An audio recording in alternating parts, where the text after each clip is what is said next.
నమస్తే, welcome to Aadya media. నేను మీ స్వర్ణ. ప్రస్తుతం మనతో పాటు ఉన్నారు సీనియర్ జర్నలిస్ట్, సినీ పరిశోధకులు ఇమ్మంది రామారావు గారు. నమస్తే అండి. నమస్తే రామారావు గారు, టాలీవుడ్లో మనం చూసినట్లయితే ఈ మధ్య కాలంలో లేడీ ప్రొడ్యూసర్స్ ఎక్కువ ఉన్నారు కదా. డైరెక్షన్ లో ఉన్నారు, మనం చూసాం. విజయ నిర్మల గారు ఎన్ని సినిమాలు చేశారు, సో ఎంత మంచి పేరు తెచ్చుకున్నారో మనకు తెలుసు. బట్ ప్రొడ్యూసింగ్ వచ్చేసరికి కొంచెం తక్కువ ఉండేవారేమో. బట్ ఈ మధ్య కాలంలో మనం చాలా మంది లేడీ ప్రొడ్యూసర్స్ ని చూస్తున్నాం, రైట్? మన సుష్మిత ఉన్నారు, చిరంజీవి గారి డాటర్. నిహారిక ఉన్నారు, నాగబాబు గారి డాటర్. ఓకే, అండ్ కోడి రామకృష్ణ గారి డాటర్ ఉన్నారు, దివ్య గారు. రైట్, అలా అంటే మనం లేడీ ప్రొడ్యూసర్స్ ని ఈ మధ్య కాలంలో ఎక్కువగా చూస్తున్నాం. ఏం చెప్తారు మీరు? అంటే జెంట్స్ కంటే లేడీస్ అనుకున్న ప్రకారంగా వాళ్ళ ప్లాన్ ప్రకారంగా చేసుకుంటారు, నెంబర్ 1. తర్వాత జెంట్స్ కంటే లేడీ ప్రొడ్యూసర్స్ ఎట్టి పరిస్థితుల్లో కూడా బడ్జెట్ని పెంచరు. ఇది నెంబర్ 2. నెంబర్ 3 ఏంటంటే ఒక పని స్టార్ట్ చేసిన తర్వాత దాన్ని ముగించేంత వరకు కూడా నిద్రపోరు. నెంబర్ 4, అసలు మొహమాటాల ప్రొడక్షన్లో ఉండవు. వాళ్ళు ఏమనుకుంటారో అదే చేస్తారు, కానీ మొహమాటాలు ఉండవు. కనుకనే తక్కువ పెట్టుబడితో చేసిన సినిమాలకి ఎక్కువ లాభాలు వస్తున్నాయి. అంటే ఏంటి, కోట్లాది రూపాయలు కూడా లాభాలు వచ్చిన సందర్భాలు ఉన్నాయి. కనుక వారి పేరు ఈరోజు ఆ కోడి రామకృష్ణ గారి కూతురు కానీ, లేకపోయినట్టయితే దిల్ రాజు గారి కూతురు హన్సికా రెడ్డి కానీ, తర్వాత అలాగే గుణశేఖర్ కూతురు, వీళ్ళు ముగ్గురు కంబైన్ సినిమాలు చేస్తున్నారు. అలాగే నిహారిక కూడా వెబ్ సిరీస్ చేసింది. సుస్మిత కూడా అట్లాంటి ఆ పద్ధతుల్లోనే ఉంది. కానీ వీళ్ళు చేసిన దాంట్లో చాలా గొప్పతనం ఏంటంటే ప్రతి ఎఫర్ట్ కూడా, ప్రతి అటెంప్ట్ కూడా సక్సెస్ఫుల్గా రన్ చేయడం వాళ్ళలో ఉన్న గొప్పతనం. అది ముఖ్యంగా చిరంజీవి గారు, సుష్మిత మనం చూస్తున్నాం. ఇప్పుడు రీసెంట్ గా ఒక సినిమా కూడా చేశారు. సో నిహారిక గారు ప్రొడక్షన్ లో ఉన్నారు. ముఖ్యంగా లేడీ ప్రొడ్యూసర్స్ ఉండడం అనేది ఇంటిని చక్కబెట్టుకుంటారు మహిళలు అంటారు కదా. సో అలాంటప్పుడు సినిమాని కూడా చాలా బాధ్యతాయుతంగా పక్కా ప్లానింగ్ తో చేస్తూ ఉంటారనే మంచి పేరు కూడా ఉంటుంది. ఏమంటారు? అవునమ్మా, ఒకప్పుడు లేడీ ప్రొడ్యూసర్స్ దెబ్బతినేసేవారు. ఎందుకు? సావిత్రి గారు లేడీ ప్రొడ్యూసరే కదా. అది చిన్నారి పాపలు సినిమా చేసింది, మధ్యలో ఆగిపోయింది, దెబ్బతినేసింది. ప్రాప్తం సినిమా చేసింది, పెద్ద లాస్ జీవితంలో. అలాగే జీవరలక్ష్మి అని చెప్పేసి బంగారు సంఖ్యలు ఇట్లాంటి సినిమాలు చేసింది. ఇవన్నీ ఎవరికి తెలియవు. ఆ బంగారు సంఖ్యలు పెద్ద లాసు. అది మంచి ఐడియాలజీతో సినిమా చేసిందన్నమాట. అలా లేడీస్ ఈవెన్ జయసుధ కూడా సినిమాలు తీసింది. కానీ జయసుధ చేసిన సినిమాలు కూడా ఒక 3 సినిమాలు వరుసగా లాస్ అయ్యేసరికి ఇంకా తేరుకోలేకపోయిందన్నమాట. ఇలాగ చాలామంది ఉన్నారు లేడీస్ ప్రొడ్యూసర్స్గా వచ్చిన వాళ్ళు, పాత వాళ్ళు. కానీ ఇప్పుడు అలా కాదు. మన అశ్విని దత్ కూతురు ఉన్నారు కదా, స్వప్న దత్, వీళ్ళు ప్రియాంక దత్ ఎవరున్నారు కదా, వీళ్ళు బయలుదేరిన తర్వాత ఆ మహానటి సినిమా ఎంత స్ఫూర్తిదాయకంగా ఉంది. అశ్విని దత్ అయితే ముందు ఈ సినిమా మహానట, ఆవిడ పోయి పేరెందుకు పాడు చేస్తారు, ఆపేయండి అని చెప్పాడు మొదట్లో అశ్విని దత్. కానీ ఆ సినిమా అంటే ఇచ్చిన విజయానికి ఆనందపడిపోతూ, నా జీవితంలో నేను ఎప్పుడూ సాధించలేను అనుకున్నది నా కూతురు సాధించి చూపించారు అని చాలా I feel proud of my daughters and my son in law అని చెప్పాడన్నమాట. అంటే వాళ్ళ తాలూకు నిర్మాణత అంత గుంభనంగా ఉంది, అంత సక్సెస్ఫుల్గా ఉందన్నమాట. ఇప్పుడు వీళ్ళు హన్సికారెడ్డి వీళ్ళు ఉన్నారంటే వీళ్ళు ఒక కుటీర పరిశ్రమలా పెట్టుకొని నిరంతరం స్టోరీ డిస్కషన్స్, ఏ స్టోరీ బాగుంటుంది, ఏ స్టోరీ బాగుపోతుంది, ఎంతలో మనం తీయవచ్చు, ఎంత మనకు ప్రాఫిట్ వస్తుంది, ఈ తాలూకు డిస్కషన్స్ వాళ్ళకు ఉన్నాయి. కాబట్టి తర్వాత వీళ్ళకి రెండో మార్గం అంటే రెండో డిస్టర్బెన్స్ ఏమి లేదు, వైలేషన్ ఏమి లేదు. ఏమనుకుంటారు అదే చేస్తారు. మధ్యలో ఎవరో చేతి చెప్పినట్టు వినరు, అసలు మధ్యలో జోక్యం చేసుకొని ఎవరు మాట వాళ్ళు అనుకున్నదే చేస్తారు. కాబట్టి వాళ్ళు సక్సెస్ఫుల్గా రన్ చేస్తున్నారు అన్నమాట.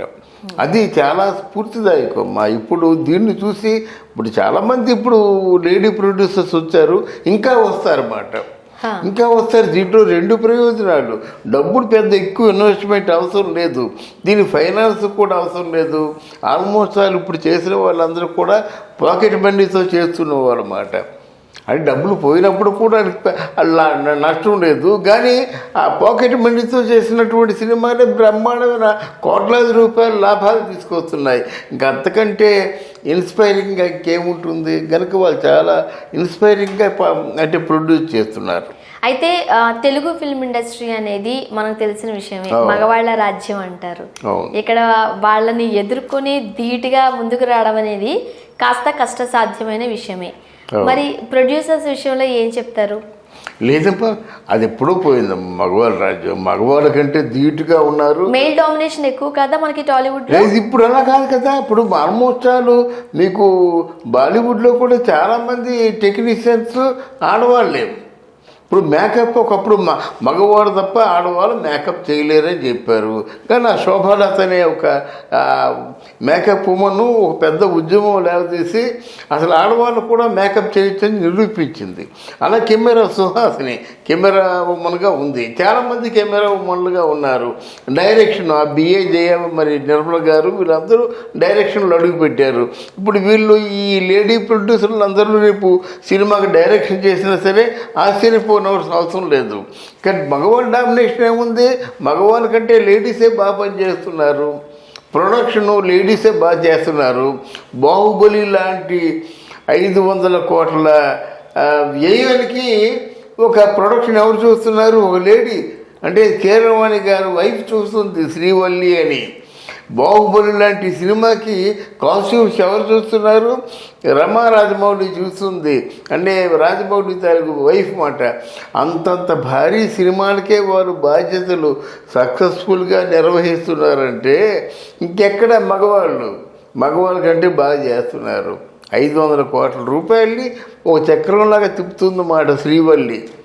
ఆవిడ మాట వింటారన్నమాట. ఆవిడంటే అందరికీ భయం, టైం అంటే టైమే. వాళ్ళ తాలూకు ప్రభాస్ కానీ మిగతా రానా కానీ వీళ్ళందరూ ఎవరికీ భయపడరు, కానీ శ్రీవల్లి గారికి భయపడతారు. అందువల్ల మగవాళ్ళకి ధీటుగా అంతకంటే మెండుగా చేస్తున్నారమ్మా ఆడవాళ్ళు ఇప్పుడు. అది మంచి పరిణామం, ఇండస్ట్రీలో చాలా మంచి పరిణామం.